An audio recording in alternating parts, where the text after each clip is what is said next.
ഹരിശ്രീ ഗണപതയേ നമ. അവിഘ്നമസ്തു.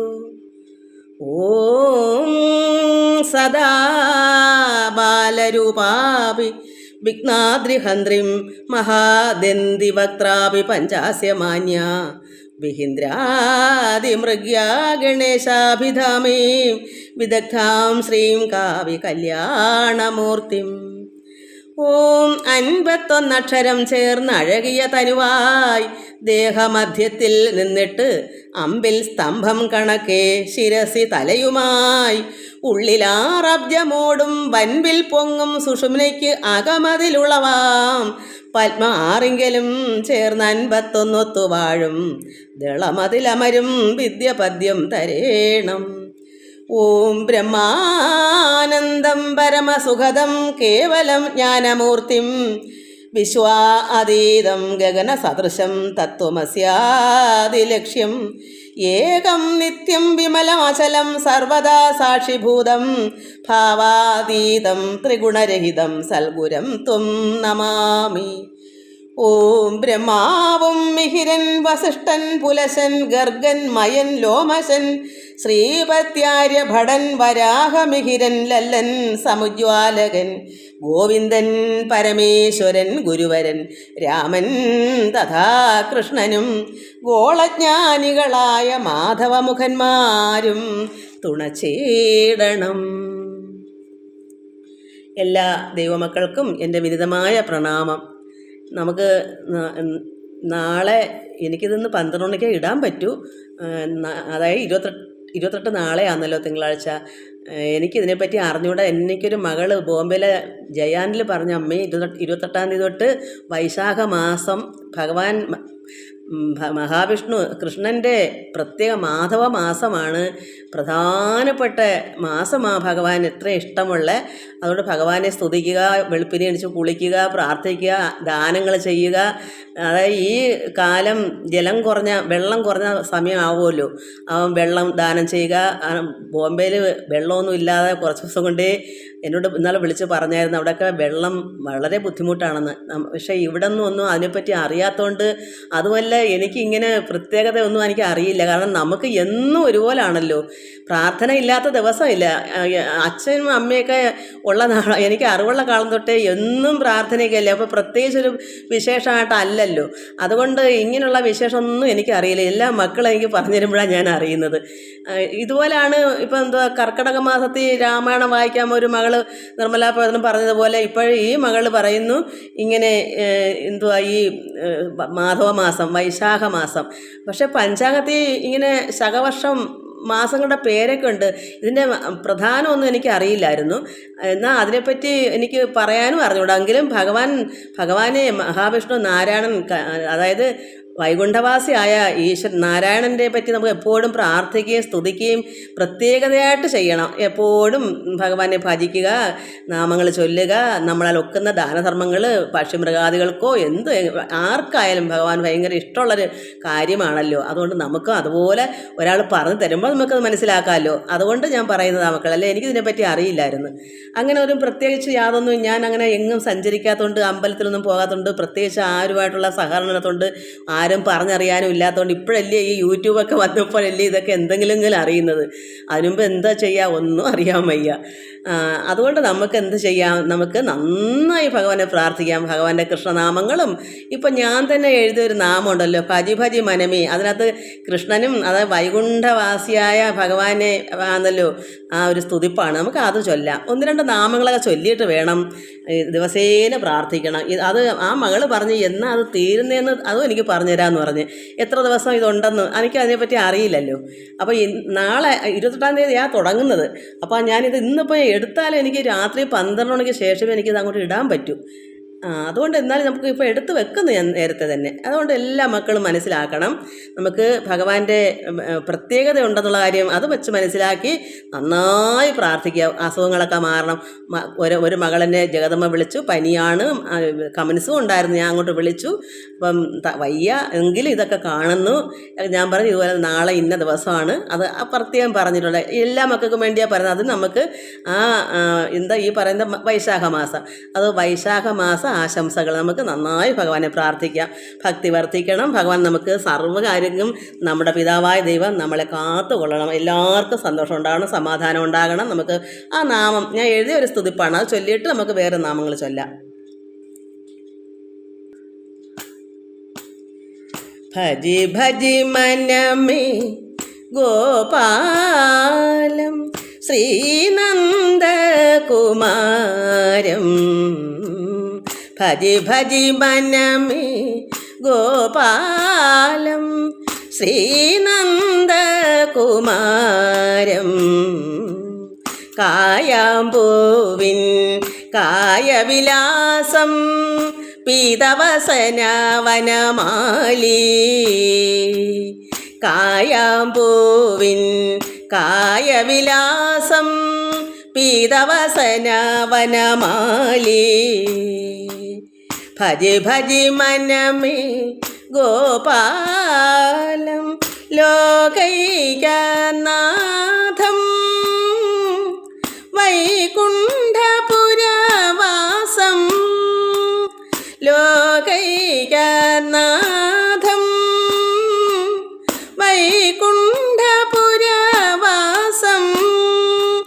ശ്രീമഹാവിഷ്ണു ആനന്ദശയനം. ശ്രീമഹാവിഷ്ണു ആനന്ദശയനം. ലോകൈകനാഥം വൈകുണ്ഠപുരവാസം.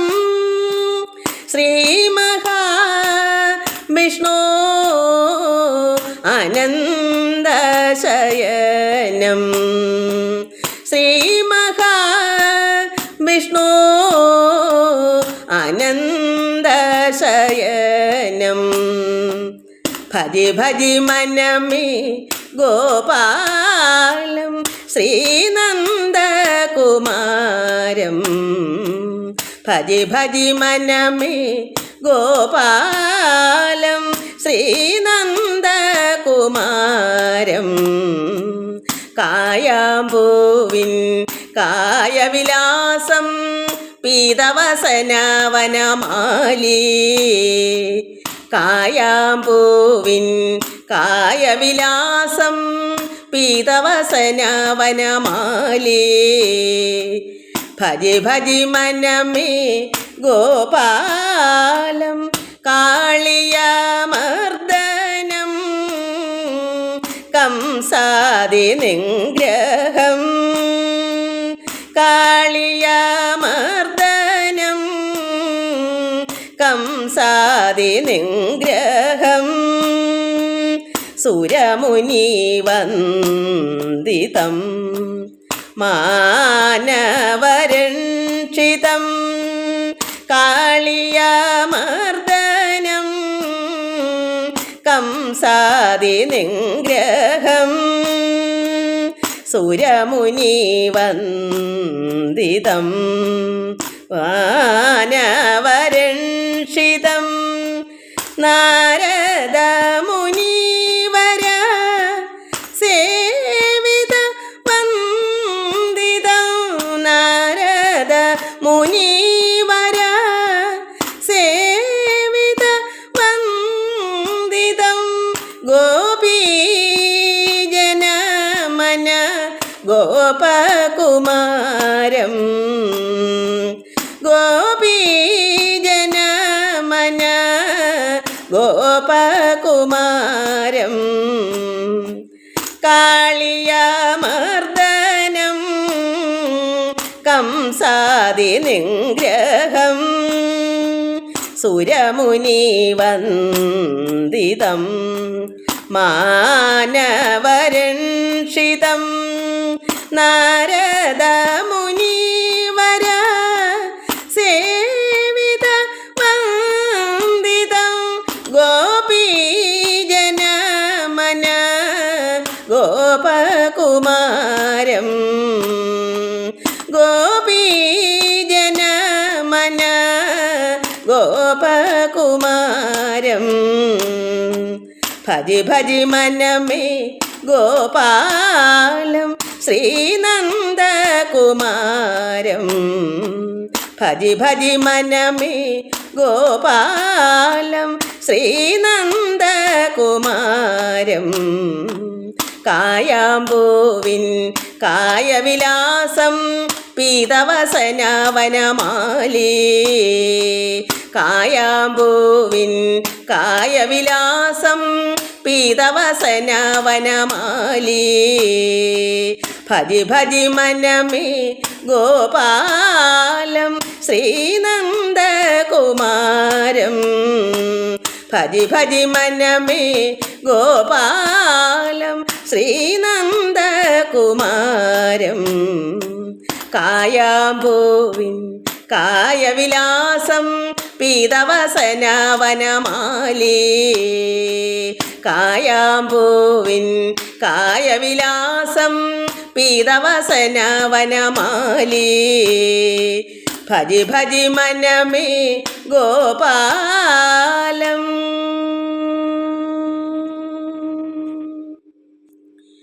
ഇനിയും ഞാൻ തന്നെ എഴുതിയ ഒരു നാമം, കണ്ണൻ്റെ കണ്ണിന് എന്ത് ഭംഗി എന്നുള്ള അത് എൻ്റെ ഭാഗവത്തിലൊരു പടമുണ്ട്. അത് ഇപ്പോൾ ഇതിലൂടെ കാണാൻ പറ്റുന്നത്. കാരണം ഇതിപ്പം ക്യാമറ തിരിച്ചു വെച്ചേക്കും, അല്ലെങ്കിൽ അതെടുത്ത് വെച്ച് നല്ല ഫോട്ടോ, ഒരു കുഞ്ഞിൻ്റെ ഫോട്ടോയാണ്. അത് കണ്ടപ്പോൾ എനിക്ക് പാട്ട് വന്നത്. അപ്പോൾ നമുക്ക് അത് ചൊല്ലാം മക്കളെ. കണ്ണൻ്റെ കണ്ണിനു എന്തു ഭംഗി, നിന്നെ കാണാൻ എന്തോരു നല്ല ഭംഗി.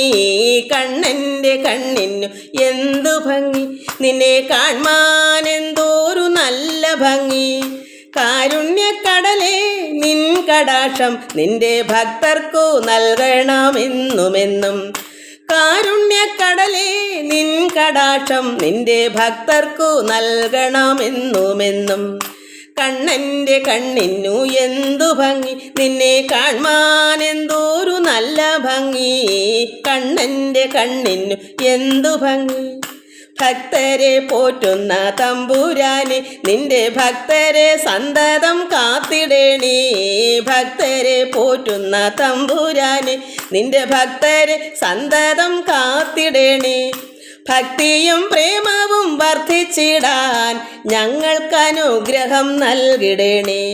ഭക്തിയും പ്രേമവും വർദ്ധിച്ചിടാൻ ഞങ്ങൾക്കനുഗ്രഹം നൽകിടേണേ.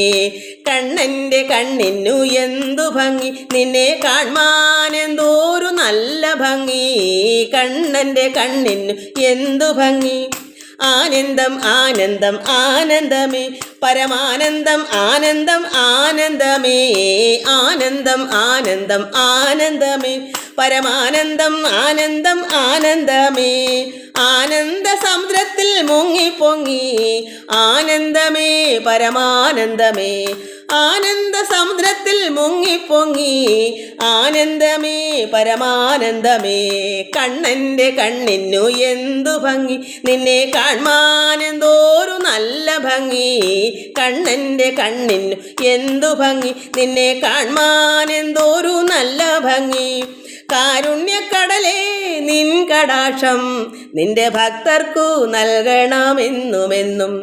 കാരുണ്യക്കടലേ നിൻ കടാക്ഷം നിന്റെ ഭക്തർക്കു നൽകണമെന്നുമെന്നും. കണ്ണൻ്റെ കണ്ണിനു എന്തു ഭംഗി.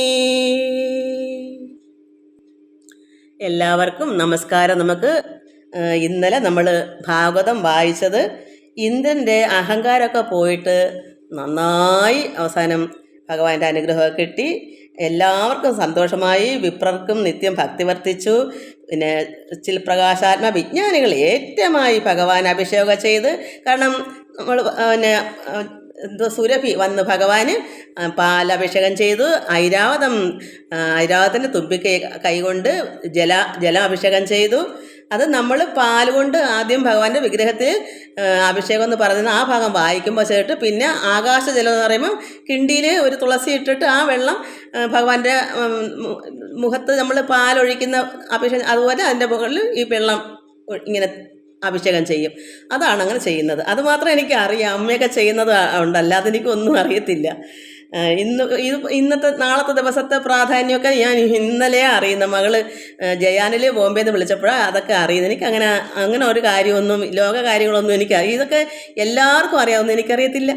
നമുക്ക് നന്ദമോചനം വായിക്കാം. അതാണ് ഇനി. ഇന്ദ്രദർപ്പമൊക്കെ കഴിഞ്ഞു. ഇനി നമുക്ക് നന്ദൻ എന്ന് വെച്ചാൽ ഭഗവാന്റെ വളർത്തച്ഛനായ നന്ദഗോപരുണ്ടല്ലോ വ്രതത്തിലെ. ആ നന്ദഗോപര് നദിയിൽ വെച്ച് കാണാതെ പോയി. വരുണൻ, അതായത് ജലദേവനാണല്ലോ, സമുദ്രദേവനാ വരുണൻ. അങ്ങനെ ഭഗവാനും ബലരാമനും കൂടെ പോയി ആ നന്ദഗോപരെ വരുണൻ്റെ ആലയത്തിൽ പോയി. സമുദ്രത്തിലാണല്ലോ അദ്ദേഹത്തിൻ്റെ വാസം. അവിടുന്ന് പോയി വിളിച്ചുകൊണ്ടൊക്കെ വന്ന കാര്യങ്ങളാണ്. നമുക്കത് വായിക്കാം, കണ്ടു വായിക്കാം.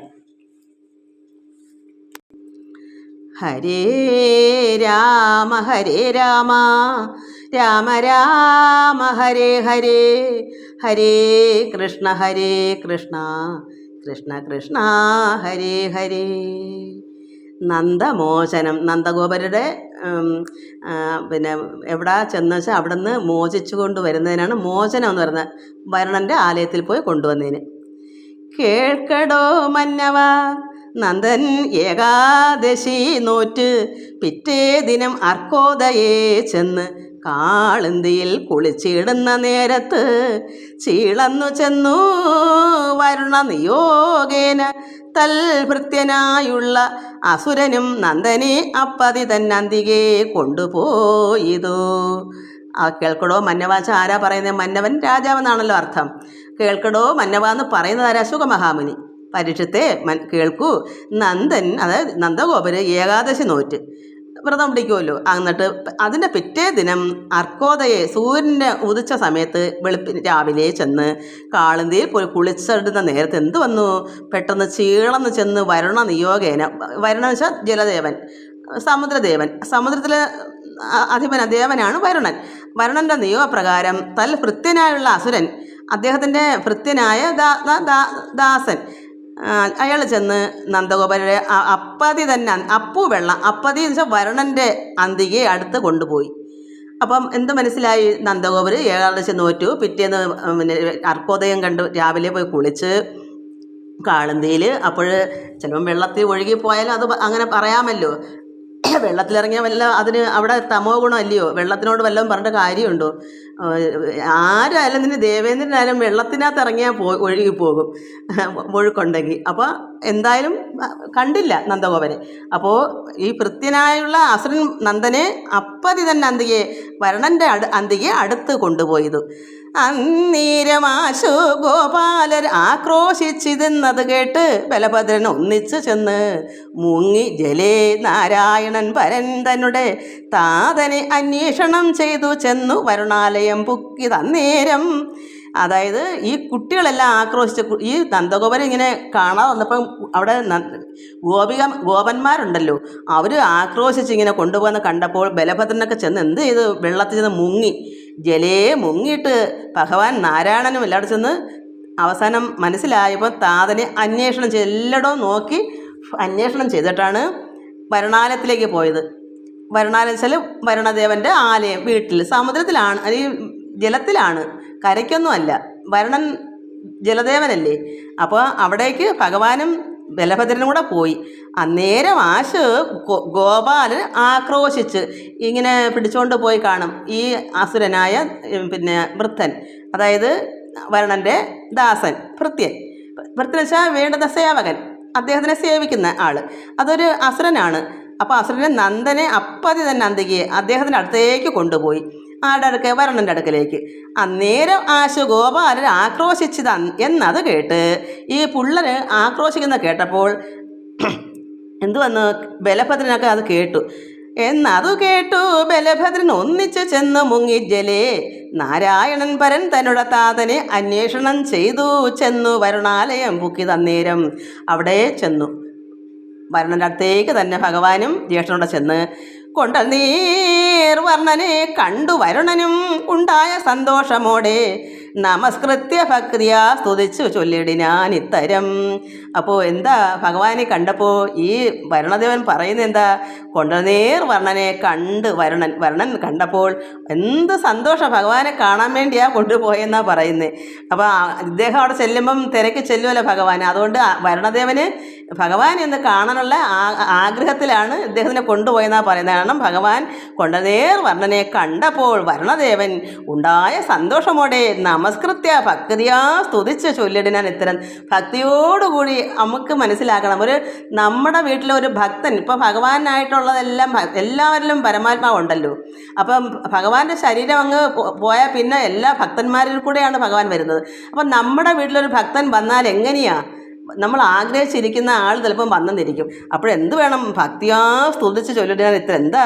ഭക്തപ്രിയ പ്രഭു തൊൽപദം കാൺമതിനിൻ പ്രദേശേ നന്ദനെ കൊണ്ടുപോകുന്നതും ഭക്തപ്രിയ ഭഗവാനെ, ഭക്തന്മാരുടെ പ്രിയനായ ഭഗവാനെ, പ്രഭു കൃഷ്ണ ഭക്തിയാ സ്തുതിച്ച് പറയുക. ത്വൽപദം ഭഗവാനെ കാണുന്നതിന് ഈ പ്രദേശേ, ഈ ഞങ്ങളുടെ ഈ സ്ഥലത്തേക്ക് നന്ദനെ കൊണ്ടുപോകുന്നത് അതുകൊണ്ടാണ്, ഭഗവാനെ കാണാൻ വേണ്ടിയാണ്. അത്രമാത്രം ഭക്തിയോട് സ്തുതിച്ചിട്ടാണ് പറയുന്നത്. ഭക്തിയാ സ്തുതിച്ച് ചൊല്ലിടാൻ ഇത്തരം ഇങ്ങനെ പറയുന്നു. ഭക്തപ്രിയ പ്രഭു ത്വൽപദം കാണുന്നതിന് ഈ പ്രദേശേ നന്ദനെ കൊണ്ടുപോകുന്നതും പുരുഷ വിഭോ ശുദ്ധനായേനഹം ജന്മസാഫല്യവും വന്നിതെനിക്കിന്ന് നിർമ്മല തത്വപരബ്രഹ്മണേ നമ. അങ്ങനെ ഭഗവാനോട് ചിൽപുരുഷ പ്രഭു വിഭോ ശുദ്ധനായേനഹം കണ്ടപ്പോൾ തന്നെ വരുണൻ ശുദ്ധനായി. ഭഗവാനെ കാണുവാൻ വേണ്ടി മാത്രം അത്രയ്ക്ക് ആർത്തി പോണ്ടിരുന്നത് കൊണ്ടാണ് ഈ ഒരു വിദ്യ എടുത്ത് നന്ദഗോപരെ അവിടേക്ക് കൊണ്ടുപോകുമ്പോൾ ഭഗവാൻ തിരക്കി ചെല്ലുമ്പോൾ കാണാമല്ലോ വരുണന്. അപ്പം പറയുന്നു, ഞാൻ ശുദ്ധനായി. നമ്മളും ഇതുപോലെ പരമാത്മാവിനെ നമ്മൾ എപ്പോഴും പ്രാർത്ഥിക്കുന്നതാണല്ലോ. അങ്ങനെ പ്രാർത്ഥിച്ചാൽ നമ്മളും മനഃശുദ്ധി വന്ന് നന്നായി ശുദ്ധനാകും. ഇതൊക്കെ നമുക്ക് പാഠങ്ങളാണ്. ഇത് പഠിക്കുന്നത് എന്തിനാണ്? നമുക്കും അതുപോലെ ആകണം. നമുക്കും നല്ല ശുദ്ധമായ ഹൃദയമാകണം. എന്നാലേ നമുക്ക് അകമെഴുതി പ്രാർത്ഥിക്കുമ്പോൾ പരമാത്മാവ് നമ്മുടെ ഉള്ളിൽ വസിക്കുകയുള്ളൂ. നമ്മുടെ ഹൃദയത്തിൻ്റെ ശുദ്ധി അനുസരിച്ചാണ് ഭഗവാന്റെ വാസം. അപ്പോൾ എത്രത്തോളം നമുക്ക് ഭഗവാനെ പ്രാർത്ഥിച്ചെങ്കിൽ മാത്രമേ ശുദ്ധനാവൂ. അപ്പോൾ ചിൽപുരുഷ വിഭോ ശുദ്ധനായേനഹം, അഹം ഞാൻ, ആരാ? വരുണൻ ശുദ്ധനായി. ജന്മസാഫല്യവും വന്നത് എനിക്കിന്ന്. അപ്പോൾ ഭഗവാനെ കണ്ടപ്പോൾ ജന്മസാഫല്യം, ജനിച്ചതിൻ്റെ ഫലം വന്നു. നമുക്കും ഇതുപോലെ ഭഗവാനെ പ്രത്യക്ഷമാക്കണം. അപ്പോൾ പ്രത്യക്ഷമാകും നമ്മളും ജനിച്ചതിനൊരു അർത്ഥമുണ്ടല്ലോ, അത് നമുക്ക് സാധിക്കണം. അതാണ് നമുക്ക് വേണ്ടുന്നത്. ജന്മസാഫല്യം വന്നത് എനിക്കിന്ന് നിർമ്മല തത്വ പരബ്രഹ്മണേ നമ. നിർമ്മലമായിരിക്കുന്ന പരബ്രഹ്മ ആണ് ഭഗവാൻ. നിർമ്മല തത്വ പരബ്രഹ്മണേ നമ. തുഭ്യം നമസ്തേ ഭഗവതേ ശാന്തായ ഷഡ്ഭാവഹീനായ നിത്യം നമോ നമ. ഷഡ്ഭാവഹീനായ വെച്ചാൽ ഹീനം ഇല്ല, ഷഡ് ആറ് ഭാവം ഇല്ലാത്ത ഭഗവാൻ. പരമാത്മാവിന് 6 ഭാവങ്ങളില്ല. അതായത് ഇവിടെ അവതാര പുരുഷൻ ഭഗവാൻ കൃഷ്ണന് ചെറുപ്പവും വലിപ്പമൊക്കെ മനസ്സിലൊന്നുമില്ല, സമഭാവനയാണ്. പക്ഷെ ശരീരത്തിന് ബാല്യം കൗമാരം അങ്ങനെ ഉണ്ട്. പക്ഷേ ഭഗവാന്റെ ഉള്ളത്തിൽ എപ്പോഴും സമഭാവനയാണ്, ഏറ്റക്കുറച്ചിലില്ല. നമുക്കാണ് കുഞ്ഞുനാളിൽ കുട്ടിയുടെ ശീലം, ഒന്നുകൂടെ ചെറുത് ശിശുവായിട്ടിരിക്കുമ്പോൾ വേറൊരു ശീലം, കൗമാരം വരെ വേറൊരു ശീലം, യൗവനത്തിന് വേറൊന്ന്, വാർദ്ധക്യത്തിന് വേറൊന്ന്, മരണം വരെ, ഇങ്ങനെ പല പല ഷഡ്ഭാവഹീനം. ശിശു, ബാല്യം, കൗമാരം, യൗവനം, വാർദ്ധക്യം, മരണം, ഇങ്ങനെ 6 ഭാവങ്ങൾ പരമാത്മാവിനില്ല, ഭഗവാനില്ല. ഭഗവാന് എല്ലാ ദിവസവും ഒരുപോലെയാണ്. ശരീരത്തിന് ഏറ്റക്കുറച്ചിലുണ്ടെങ്കിലും ഭഗവാന്റെ ഉള്ളത്തിൽ യാതൊരു ഭാവം, എല്ലാം ഹീനം, 6 ഭാവവും ഇല്ല. നമുക്ക് മറ്റെല്ലാ നമ്മൾ ഭൂമിയിൽ ജനിച്ചിട്ടുള്ള സർവ്വപേർക്കും, മൃഗത്തിനും പക്ഷിക്കും എല്ലാം ഉണ്ട് ഭാവഭേദങ്ങൾ. അപ്പം നമ്മൾ മനസ്സിലാക്കണം, ഈശ്വരന് ഷഡ്ഭാവഹീനനാണ്, ഭാവഭേദം ഇല്ല. അപ്പോൾ ഇങ്ങനെ ഷഡ് 6 ഭാവം ഇല്ല, ഹീനം. അതുകൊണ്ട് ഷഡ്ഭാവഹീനായ നിത്യം നമോ നമ. കാരണാത്മാവായ നിങ്കൽ നിന്നുണ്ടായി കാര്യമതായ ത്രിവിധ ഗുണങ്ങളും 3 ഗുണങ്ങളും. കാരണാത്മാവായ നിങ്കൽ, കാരണം എന്താണ്? കാരണം മൂല കാരണം എവിടെ ഉത്ഭവം എവിടെ ഉള്ളത്? അതാ പരമാത്മാവ്. കാരണം അവിടെ നിന്നാണ് ഇതെല്ലാം ഉണ്ടായിരിക്കുന്നത്. ഈ ഉണ്ടായത് മൊത്തം ഉള്ളതിൽ നിന്നാണ്. എന്താ ഉള്ളത്? പരമാത്മാവ്. അത് ഉണ്ടായതല്ല, ഉള്ളതാണ്. ആ ഉള്ളതിൽ നിന്ന് മറ്റെല്ലാം ഉണ്ടായതാണ്, നമ്മളെല്ലാവരും ഉണ്ടായതാണ്. അപ്പോൾ ഭഗവാൻ ആത്മാവാണ്. അങ്ങനെയുള്ള ഭഗവാനിൽ നിന്നുണ്ടായി എന്താ? കാര്യമതായ ത്രിവിധ ഗുണങ്ങൾ, 3 ഗുണങ്ങളും അവിടുന്ന് ഉണ്ടായതാണ്. അതുകൊണ്ട് കാരണാത്മാവായ നിങ്കൽ നിന്നുണ്ടായി കാര്യമതായ ത്രിവിധ ഗുണങ്ങളും മായാ ഗുണങ്ങളിൽ നിന്ന് തന്മാത്രകളായവ. അപ്പം പരമാത്മാവിൻ്റെ മായ ആണ് ത്രിഗുണമായിട്ട് പ്രപഞ്ചം വന്നേക്കുന്നത്. ഭഗവാന്റെ 3 ഗുണങ്ങൾ ഇവിടെ പ്രപഞ്ചത്തിന് മായയ്ക്കാണ് ഉള്ളത്. അതുകൊണ്ട് കാര്യമതായ ത്രിവിധ ഗുണങ്ങളും അങ്ങനെയുള്ള മായാ ഗുണങ്ങളിൽ നിന്ന് എന്തുണ്ടായി? തന്മാത്രകളുണ്ടായി. തന്മാത്രകളായവ പിന്നെന്തുണ്ടായി? ശബ്ദാദി പഞ്ചഭൂതങ്ങളായി. അപ്പോൾ അതിൽ നിന്ന് തന്മാത്രകളുണ്ടായി, അതിൽ നിന്ന് ശബ്ദാദി പഞ്ചഭൂതങ്ങളുണ്ടായി. പഞ്ചഭൂതം പൃഥിവി, അപ്പു, തേയു, വായു, ആകാശമാണ് പഞ്ചഭൂതങ്ങൾ.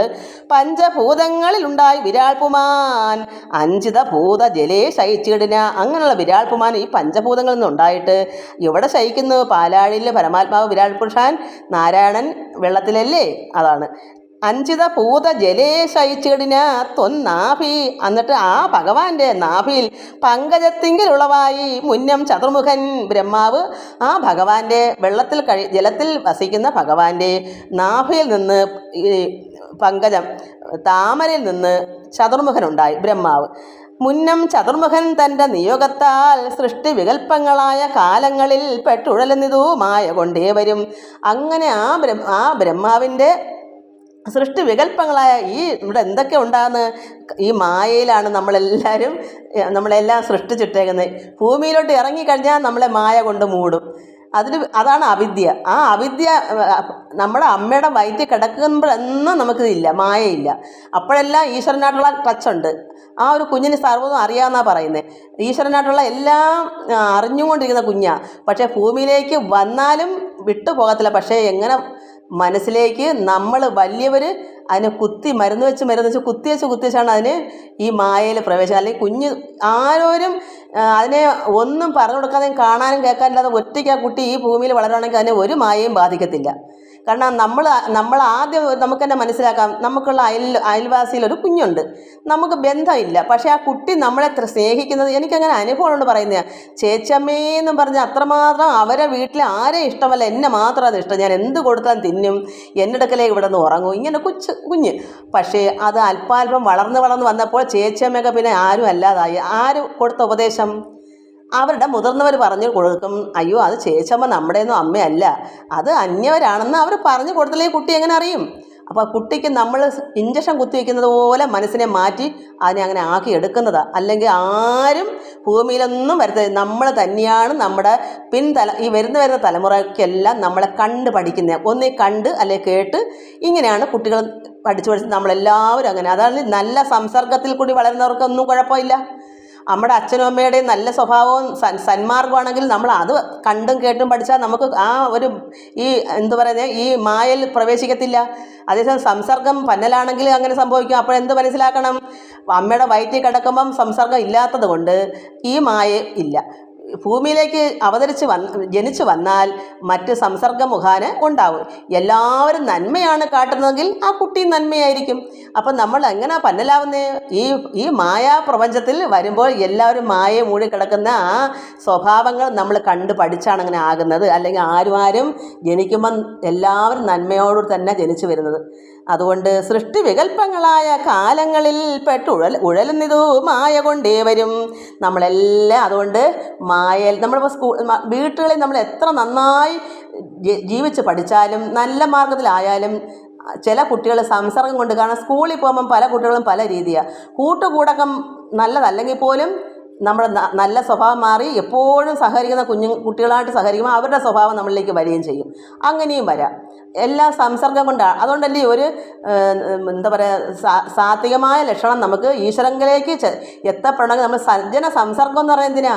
സജ്ജന സംസർഗം എന്ന് വെച്ചാൽ സജ്ജനങ്ങൾ നല്ലതേ പറയൂ, സുഭാഷിതം അവർ പറയും, ഈശ്വര കാര്യങ്ങളെ അവർ പറയൂ, നല്ല വഴിയെ അവർ കാട്ടിത്തരൂ.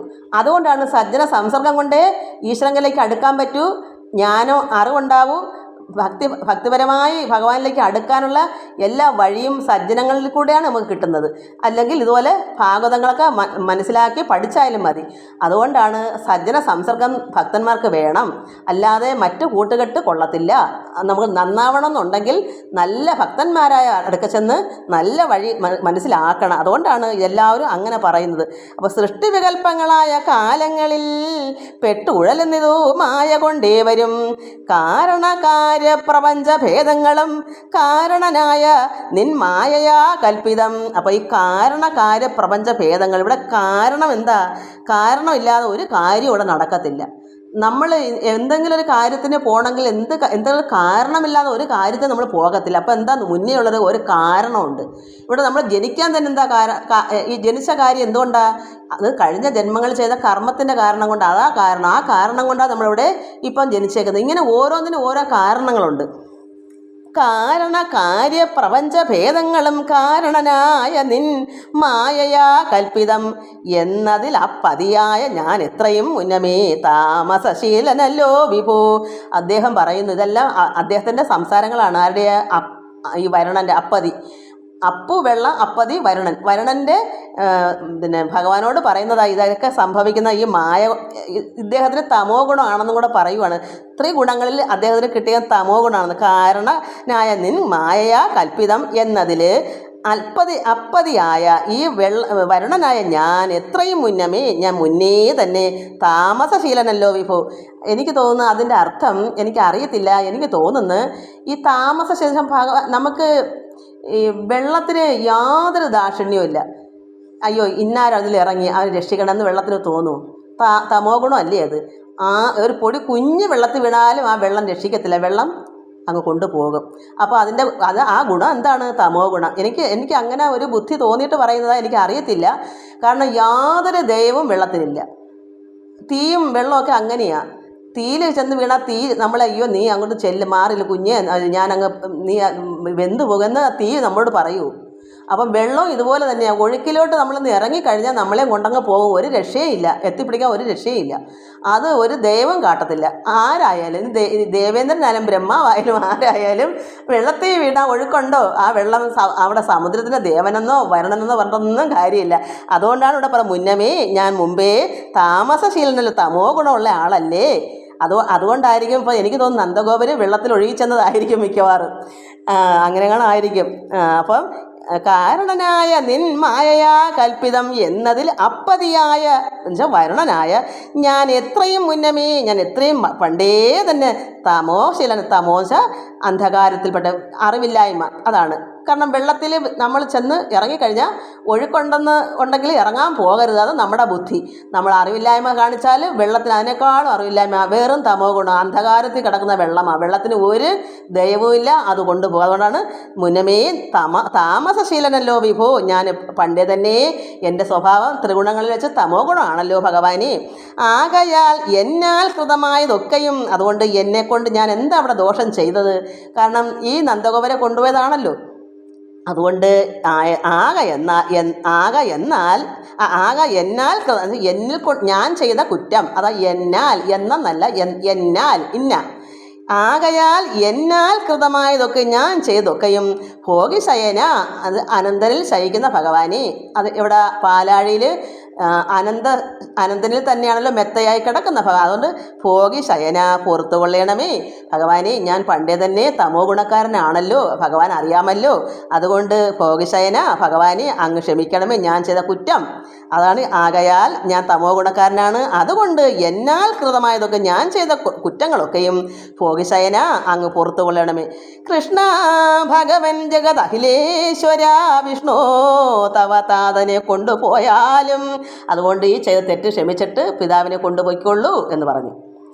ഏവം പറഞ്ഞു വണങ്ങി വരുണനും ആവിരാനന്ദം പുറപ്പെട്ടു കൃഷ്ണനും നന്ദനും ലോകപാലന്റെ നഗരിയെ മന്ദത കൂടാതെ കണ്ടു തെളിഞ്ഞിതു. നന്ദനും കൃഷ്ണനും ഒന്നിച്ചു ഗംഗയിൽ നിന്നിങ്ങു പോന്ന അത് കണ്ടൊരു നേരത്ത് ഗോകുലവാസികൾ തന്നുടെ സന്തോഷം ആകുലമുണ്ടു പറവാൻ അനന്തനും. ശേഷന് പോലും ഇത് പറയാൻ പാടാണ്, ആകുലമാണ്. എന്താ ഇങ്ങനെ നന്ദനെയും കൃഷ്ണനെയൊക്കെ ഒന്നിച്ച് ഗംഗയിൽ നിന്നിങ്ങി കൊണ്ടുവന്നപ്പോൾ ഇത് ആ ഗോകുലവാസികളുടെ സന്തോഷം പറയും. കാരണം നഷ്ടപ്പെട്ടു പോയ നന്ദഗോപരല്ലേ, കാണാഞ്ഞ് എത്രമാത്രം എല്ലാവരും വിഷമിച്ചാണ്. നന്ദഗോപൻ എന്ന് പറഞ്ഞാൽ പരമാത്മാവിൻ്റെ പിതാവല്ലേ, വളർത്തച്ഛനല്ലേ. അന്നേരം വളർത്തച്ഛനാണെന്നും അറിയില്ല, സ്വന്തം അച്ഛനായിട്ടാണല്ലോ. എന്തായാലും ശരി തന്നെ, പിന്നെ ഗോകുലത്തിലെ പ്രധാനിയല്ലയോ നന്ദഗോപര്. അപ്പോൾ അതിൻ്റെ കീഴിലല്ലേ എല്ലാ ഗോപന്മാരും വസിക്കുന്നത്. അതുകൊണ്ട് എല്ലാവർക്കും വിഷമമായിരുന്നല്ല. അപ്പോൾ കിട്ടിയപ്പോൾ തിരിച്ചു വന്നപ്പോൾ ഗോകുലത്തിലുള്ള എല്ലാവർക്കും സന്തോഷം കൊണ്ട് ആകുലമുണ്ട്. എന്തിന്? ഈ സന്തോഷം പറഞ്ഞറിയിക്കാൻ വിഷമമുണ്ട്. അത്രയ്ക്ക് സന്തോഷമായിരുന്നു അവർക്ക് എല്ലാവർക്കും. നമുക്കും അങ്ങനല്ലേ, നമ്മളിൽ നിന്ന് ഒരാൾ നഷ്ടപ്പെട്ടു പോയാൽ കിട്ടുമ്പോൾ എന്തൊരു സന്തോഷമായിരിക്കും. അത് പറഞ്ഞറിയിക്കാൻ പറ്റുകയില്ല. അവർക്കും അതുപോലെ അല്ല, അതിനേക്കാൾ ഉപരിയാണ്. ഗോകുലവാസികൾ തന്നുടെ സന്തോഷം ആകുലമുണ്ട് പറവാൻ അനന്തനും ഗോകുലത്തോട് നന്ദൻ വരുണാലയം പൂകിന മാർഗമുള്ള വിശേഷവും ശോഭയും ഓരോന്നേ കൃഷ്ണൽ ഭക്തിയും പ്രാഭവത്തോട് കേട്ടോരു ഗോപാലരും കാരുണ്യമൂർത്തിയാം ഈശ്വരൻ കൃഷ്ണനെ നേരെ ജഗദീശനെന്നറിഞ്ഞേവരും. അപ്പോൾ ഭഗവാൻ ഇതെല്ലാം അത്ഭുതമായി പോയി കൊണ്ടുവരിക. മുമ്പ് ഒരു ഗുരുവിൻ്റെ മകനെ പോയി കൊണ്ടുവന്നില്ലേ, മരിച്ച കുട്ടിയെ കൊണ്ടുവന്നില്ലേ, പിന്നെ അതുപോലെ തന്നെ ദേവകി അമ്മയുടെ ഈ കൃഷ്ണൻ്റെ മൂത്ത 6 മക്കളെ പോയി കൊണ്ടുവന്നില്ലേ. ഇതെല്ലാം ഓർത്തപ്പോൾ ഭഗവാൻ ഇവിടെ എന്ത് അവർ ചിന്തിച്ചു? കാരുണ്യമൂർത്തിയാം ഈശ്വരൻ കൃഷ്ണനെ നേരെ ജഗദീശനെന്ന് അറിഞ്ഞ് എല്ലാവർക്കും മനസ്സിലായി. ഇപ്പം കാണാതെ പോയ നന്ദഗോപനെയും വെള്ളത്തിൽ നിന്ന് പോയി കൊണ്ടുവന്നപ്പോൾ അപ്പോഴും ഇതെല്ലാം അത്ഭുതങ്ങളല്ലേ. അപ്പോൾ എല്ലാവർക്കും മനസ്സിലായി ഭഗവാൻ നേരെ കൃഷ്ണൻ ജഗദീശനാണ്, ജഗത്തിൻ്റെ ഈശ്വരനാണെന്ന് എല്ലാവരും അറിഞ്ഞു. തന്നെ വംശം എന്നോർത്ത് നമുക്ക് ഇന്ന് നന്ദാത്മജൻ പരമാത്മസ്വരൂപത്തെ ഇന്ന് കാട്ടിത്തരുമോ എന്നറിഞ്ഞില്ല. മന്ദരാം എന്നോർത്ത് തന്നെ മറയ്ക്കുമോ? അപ്പോൾ ഇവരെല്ലാവരും നമ്മുടെ വംശത്തിൽ ഭഗവാൻ വന്നല്ലോ, യഥാർത്ഥത്തിൽ ഈശ്വരനാണല്ലോ. അപ്പോൾ ഇവരെല്ലാം എന്ത് വിചാരിക്കുന്നു? നന്ദാത്മജൻ പരമാത്മ സ്വരൂപത്തെ, അതായത് നന്ദാത്മജ നന്ദഗോയുടെ മകൻ ആരാണ്? പരമാത്മ സ്വരൂപമാണെന്ന് അവർക്ക് മനസ്സിലായി, ജഗദീശ്വരനാണെന്ന് മനസ്സിലായപ്പോൾ ഈ പരമാത്മ സ്വരൂപത്തെ ഇന്ന് നമുക്കൂടെ ഇന്ന് കാണിച്ചു തരുമോ, കാട്ടിത്തരുമോ എന്നറിഞ്ഞില്ല. അവർക്കെല്ലാം കാണാൻ ഇപ്പോൾ സാധാരണ കൃഷ്ണനെ കണ്ടാൽ ഒരു ഗോപക്കുട്ടനെ പോലെയല്ലേ നിൽക്കുന്നത്, മറ്റു ഗോപികളെ കണക്കല്ലയോ.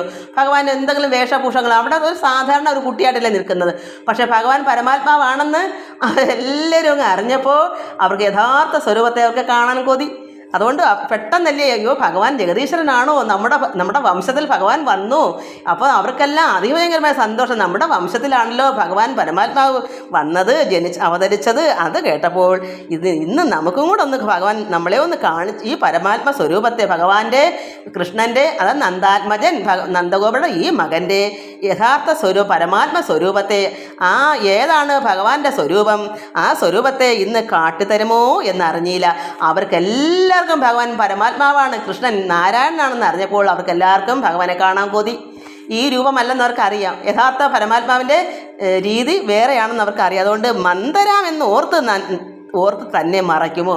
നമ്മൾ മന്ദരല്ലയോ? കാരണം അറിവില്ലാത്തവരല്ലേ ഈ ഗോകുലത്തിലുള്ള ഈ വ്രതത്തിലുള്ള എല്ലാവരും. പശുക്കളെ മേയ്ക്കുന്ന പശുകൃഷിയല്ലേ, അവർക്ക് അറിവില്ലല്ലോ, ഭക്തി സ്നേഹമേ ഉള്ളൂ. പക്ഷെ അവർക്ക് ഇങ്ങനെയുള്ള കാര്യങ്ങളൊന്നും അറിഞ്ഞുകൂടാ, ഈ പുരാണങ്ങളോ ഒന്നും അറിയില്ല. അതുകൊണ്ട് അവർ മന്ദന്മാർ അറിവില്ലാത്തവരാണെന്ന് ഓർത്ത് നമ്മളെ ഭഗവാൻ മറച്ചു വയ്ക്കുമോ, യഥാർത്ഥ രൂപം കാട്ടാതിരിക്കുമോ? നമുക്കും കാണാൻ അത്രത്തോളം ആർത്തി ഉണ്ടല്ലോ. ഇതൊക്കെയാണ് അവർ പറയുന്നത്. നമുക്കും ഇത് ഓർക്കണം ഭഗവാനെ, നമ്മൾ മന്ദരാണ് കണ്ണ, ഞങ്ങൾക്ക് അറിവില്ല ഭഗവാനെ, നമുക്കും ഒറിജിനലായിട്ടുള്ള പരമാത്മാനെ കാണിച്ചു തരണേ. ഒറിജിനൽ അല്ലെങ്കിലും നമുക്ക് യഥാർത്ഥം അല്ലാത്തതായാലും മതി, സാധാരണ ഗോകുലത്തിൽ വളർന്ന കൊച്ചു കണ്ണനായാലും മതി, എന്നാലും നമുക്ക് ആശ്വാസം ഭഗവാൻ എന്ന് കാണിച്ചു തരണമെന്ന് നമ്മൾ ഓരോരുത്തരും ഇങ്ങനെ പറയണം. അതുകൊണ്ട് നമ്മളും മന്ദരാമെന്നോർത്ത് ഭഗവാൻ നമ്മളെ മറച്ചു പിടിക്കുമോ, കാണിക്കാതിരിക്കുമോ? ഇത്തം അവർ വിചാരിച്ചതറിഞ്ഞു ഭഗവാൻ ഇതെല്ലാം മനസ്സിലാക്കി. കണ്ണൻ കൊച്ചു കള്ളൻ എന്താ പറയാനാ? അപ്പോൾ ഭഗവാൻ ഇത് മനസ്സിലായി. ഇവിടെ അന്തരംഗത്തിലെ ഈ ഒരു ആഗ്രഹം, ഈ കുട്ടികൾ ഇങ്ങനെ നമുക്കൂടെ ഒന്ന് കാണിച്ചു തരുമോ ഭഗവാൻ, നമ്മൾ മന്ദന്മാരാണെന്ന് ഓർത്ത് നമ്മളെ മറച്ചു പിടിക്കുമോ, യഥാർത്ഥം കാണിക്കാതിരിക്കുമോ? അറിവില്ലാത്ത പാവം പിള്ളരല്ലേ. ഇത്തം അവർ വിചാരിച്ചത് അറിഞ്ഞുടൻ അർക്കത തന്നിൽ നിഴൽ പോലെ കാട്ടിനാൻ. അപ്പോൾ ഭഗവാൻ എന്ത് ചെയ്ത്, ഈ ഇവരുടെ എല്ലാം മനസ്സിൻ്റെ വികാരം ഭഗവാനെ കാണാൻ അത്രയ്ക്ക് ആഗ്രഹമുണ്ടെന്ന് പരമാത്മാവ് അറിഞ്ഞപ്പോൾ ഭഗവാൻ എന്ത് ചെയ്തു? അർക്കജ കാളിന്തി നദിയിൽ നിഴൽ പോലെ കാട്ടിക്കൊടുത്തു. നമുക്ക് ഉദ്ധവന് മുമ്പ് ഭഗവാൻ അക്രൂരനോ ഉദ്ധവരാന്ന് തോന്നുന്നു, പിന്നെ രഥം തെളിച്ചുകൊണ്ട് പോയപ്പോൾ നദിയിലിറങ്ങി കുളിച്ചല്ലോ, ഉദ്ധവര. അപ്പോൾ ഭഗവാൻ നിഴൽ പോലെ, അപ്പം നോക്കിയപ്പോൾ എന്താ, രഥത്തിൽ ഭഗവാൻ ഇരിപ്പുണ്ട്, അതേ ഭഗവാൻ ജലത്തിലും ഉണ്ട് എന്ന് പറഞ്ഞതുപോലെ ഭഗവാൻ എന്ത് ചെയ്തു? അർക്കത തന്നില്ല നിഴൽ പോലെ കാട്ടിനാൻ. അവർ ഇവരെ എപ്പോഴും നദീതീരത്താണല്ലോ. അങ്ങനെ കാണിച്ചു കൊടുത്ത്. എങ്ങനെയാണ് കാണിച്ചു കൊടുത്തത്? മുന്നമേ മാതാവിന് വാ പിളർന്ന് അന്നും ഇന്നും അതുപോലെ തോന്നിച്ചു മാധവൻ. ഭഗവാന്റെ പേര് മാധവൻ. ഇതിപ്പോൾ മാധവ മാസമാണ് നാളെ തൊട്ട്. അപ്പോൾ നമുക്ക് ഈ മാധവൻ്റെ പേര് വന്നല്ലോ, എത്ര സന്തോഷം ഭഗവാനെ. മാധവൻ്റെ പേരാണ് മാധവ മാസം. ഭഗവാൻ ഏറ്റവും പ്രിയപ്പെട്ട മാസമാണ് ഇതിപ്പോൾ. ഇന്ന് രാത്രിയുടെ നാളെ രാവിലെ നിങ്ങൾക്ക് കിട്ടും. അപ്പോൾ അങ്ങനെ ഈ ഭഗവാന്റെ ഈ മാധവൻ പരമാത്മാവായ ഭഗവാനെ അവർക്ക് എങ്ങനെ മാതാവിന് മുമ്പ് വാ പിളർന്ന് നീ മണ്ണ് തിന്നെന്ന് എനിക്കൂടെ ബോധ്യമാകട്ടെ, അങ്ങനെ നീ വാ തുറന്ന് കാണിക്കുമെന്ന് പറയുമ്പോൾ ഭഗവാൻ മൊത്തത്തിൽ വായ കറന്നപ്പോൾ ഉദരം മൊത്തവും ഗുഹ പോലെ ലോകം മൊത്തവും ആ മാതാവ് കണ്ട്. അതുപോലെ അതായത് മുന്നമേ മാതാവിന്, അതായത് യശോദാമ്മയ്ക്ക് വാ പിളർന്ന് അന്നും ഇന്നും അതുപോലെ. അന്ന് എങ്ങനെ ഭഗവാൻ അവർക്ക് കാണിച്ചു കൊടുത്ത്, ഇന്ന് ജലത്തിലാണെങ്കിലും അർക്കജ തന്നിലാണെങ്കിലും അതുപോലെയാണ് കാണുന്നത്. ഇന്നും അതുപോലെ തോന്നിച്ചു മാധവൻ. കേൾക്ക നൃപവര ബ്രഹ്മാണ്ട ലോകങ്ങൾ ഒക്കെയും സൃഷ്ടിച്ചു കാത്തഴിക്കും പരൻ യോഗേശൻ ഈശ്വരൻ തൻ മറിമായങ്ങൾ യോഗികൾക്കും അറിവാൻ പണി നിർണയം. അതുകൊണ്ട് രാജാവേ മനസ്സിലാക്കൂ, നൃപവര, ഇത് സുഖമഹാമനി പറയുന്നത് ഈ ബ്രഹ്മാണ്ട ലോകങ്ങൾ, ഈ ബ്രഹ്മാണ്ടം മൊത്തവും ഒക്കെയും സൃഷ്ടിച്ച് കാത്തഴിക്കുന്ന ഭഗവാൻ പരമാത്മാവ് യോഗേശൻ ഈശ്വരൻ തൻ മറിമായങ്ങൾ, ഭഗവാന്റെ മറിമായങ്ങൾ യോഗികൾക്കും, എത്രമാത്രം യോഗികളായിരിക്കുന്നവർക്ക് പോലും അറിവാൻ പണി നിർണയം. യഥാർത്ഥമായി ഭഗവാനെ അറിയാൻ ആർക്കും പറ്റുകയില്ല. ഭഗവാന്റെ ഒരു കാര്യവും ആർക്കും നിർണ്ണയിക്കാനോ അറിയാനോ പറ്റുകയില്ല. ആര് പറയുന്നു? സുഖമഹാമുനി ഇതൊക്കെ പറഞ്ഞിട്ട് പറയുന്നു. ആരോടാ? പരീക്ഷിതനോട്. വേദാന്ത സ്വരൂപനുടെ പദം വേദങ്ങൾ ചൊല്ലി മുടിയാതെ നിൽക്കുന്നു. നമുക്കത് മാത്രം അറിഞ്ഞാൽ മതി. നമുക്ക് മുടിയാതിരിക്കണം.